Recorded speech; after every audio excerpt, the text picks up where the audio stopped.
అయితే గురుగారికి మనందరం ఎప్పుడు ఇలా బాధగా దిగులుగా ఉండడం ఇష్టం ఉండదు.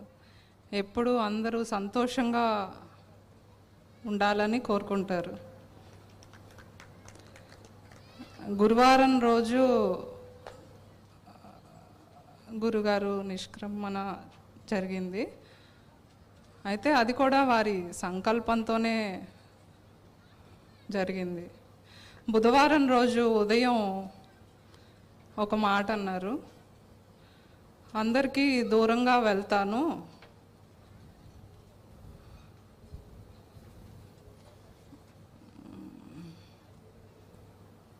అయితే ఇంకా ఎక్కువ మంచి చేస్తాను, ఇంకా ఎక్కువ ఆత్మీయంగా ఉంటాను, అందులో ఎటువంటి డౌట్ పెట్టుకోవద్దు అన్నారు. మనం దిగులుగా ఉన్నా బాధగా ఉన్నా డౌట్ పెట్టుకున్నట్టే కదా. ఇంకా ఎక్కువ మంచి చేస్తానని చెప్పే వెళ్ళారు, ఇంకా ఎక్కువ ఆత్మీయంగా ఉంటానని చెప్పే వెళ్ళారు. అయితే ఆ బాధ్యత కూడా మనందరికీ అప్పచెప్పే వెళ్ళారు. మనకు ఒక బేస్ క్రియేట్ చేశారు. ఇప్పుడు ఈ యాక్టివిటీస్ని గురుగారి సబ్జెక్ట్ కాన్సెప్ట్ని తీసుకెళ్లాల్సిన బాధ్యత మనకు అప్పచెప్పి వెళ్ళారు. వెళ్తున్నానని చెప్పే వెళ్ళారు.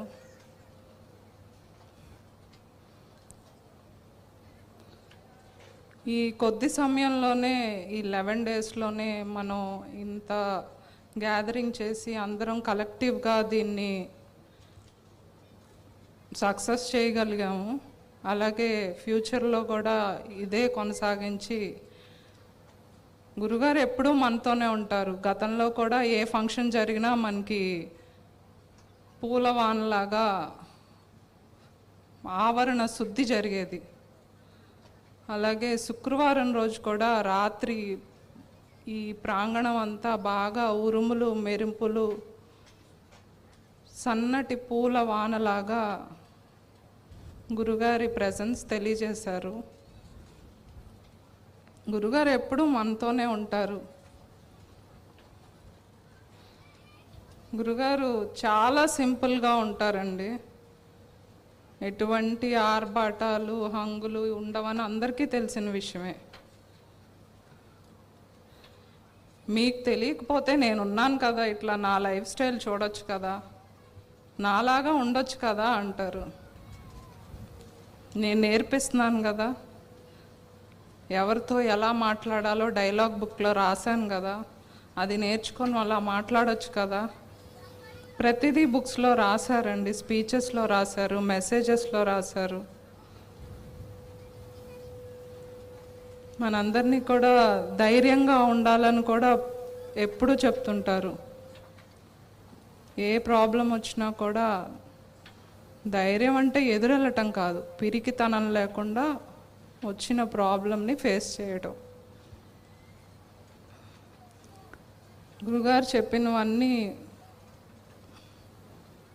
మనం ఫాలో అయితే మనకు ఎటువంటి ప్రాబ్లం ఉండదండి. గురుగారు ఉంటారు ఎప్పుడు మనతోనే.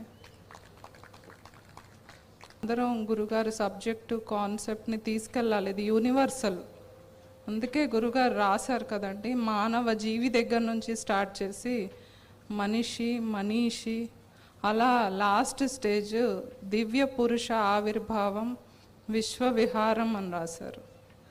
వారు విశ్వవిహారం చేస్తుంటారు.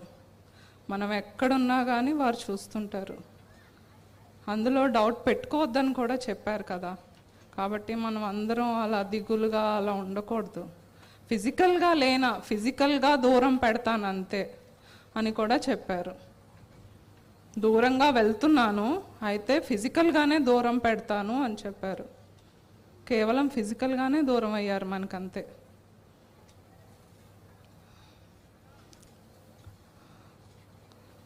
కాబట్టి అందరం ఇలాగే కలిసి మనం ముందుకెళ్ళాలని. ఈ 11 డేస్ కూడా అందరూ బాగా చేశారండి. అందరికీ ధన్యవాదాలు.